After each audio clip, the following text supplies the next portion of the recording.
Bapak, Ibu, Saudara-saudari, adik-adik, para sahabat Yesus di Paroki Santo Yosef Medari dan di Stasi Santo Thomas Sayegan, dan juga para sahabat Yesus dimanapun Anda berada, berkah dalam, salam semangat, sehat selalu, dan senantiasa bahagia. Kembali marilah kita belajar ilmu sejati pada hari Minggu, tanggal 3 Oktober tahun 2021, hari Minggu biasa ke-27. Kita mengawali belajar ilmu sejati kita dengan berdoa. Dalam nama Bapa, Putra, dan Roh Kudus. Amin.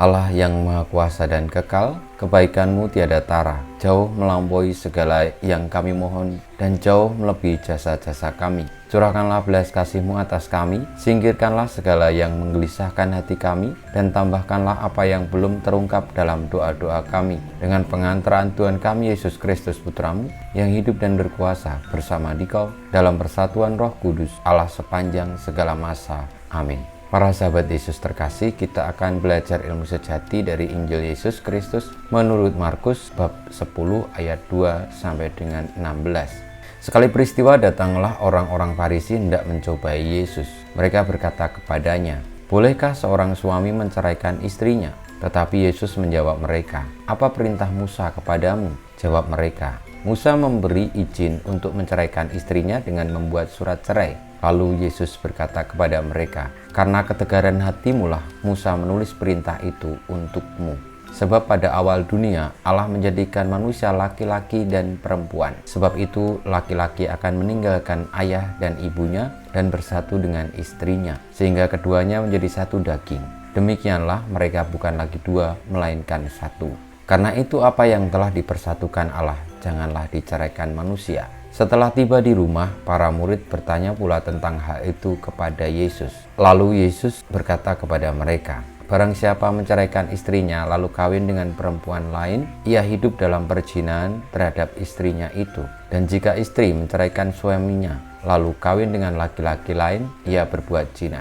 Lalu orang membawa anak-anak kecil kepada Yesus supaya ia menjamah mereka. Tetapi murid-muridnya memarahi orang itu. Melihat itu, Yesus marah dan berkata kepada mereka, "Biarkanlah anak-anak itu datang kepadaku, jangan menghalang-halangi mereka, sebab orang-orang seperti itulah yang punya kerajaan Allah. Aku berkata kepadamu, sungguh barang siapa tidak menerima kerajaan Allah seperti seorang anak kecil, ia tidak akan masuk ke dalamnya." Kemudian Yesus memeluk anak-anak itu, meletakkan tangan ke atas mereka dan memberkati mereka. Demikianlah sabda Tuhan, terpujilah Kristus. Saudara-saudariku yang terkasih, Tuhan Yesus melarang dengan tegas adanya perceraian antara suami dan istri karena sejak awal mula Tuhan menciptakan manusia itu berpasang-pasangan antara seorang laki-laki dan seorang perempuan yang mereka akan meninggalkan ayah ibunya lalu bersatu menjadi satu daging. Dan apa yang telah dipersatukan Allah tidak boleh diceraikan manusia. Manusia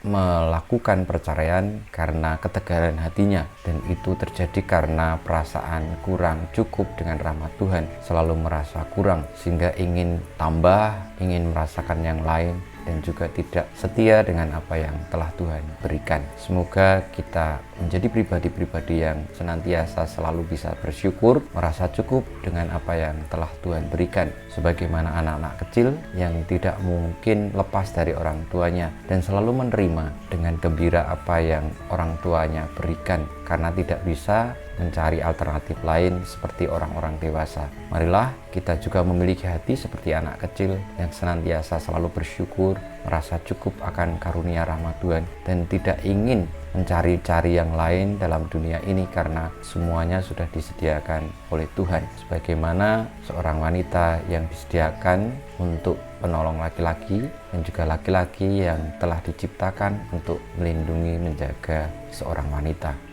Kita mohon berkat Tuhan, kemuliaan kepada Bapa dan Putra dan Roh Kudus seperti pada permulaan, sekarang, selalu, dan sepanjang segala abad. Amin. Ya Yesus, jadikanlah hati kami seperti hati-Mu.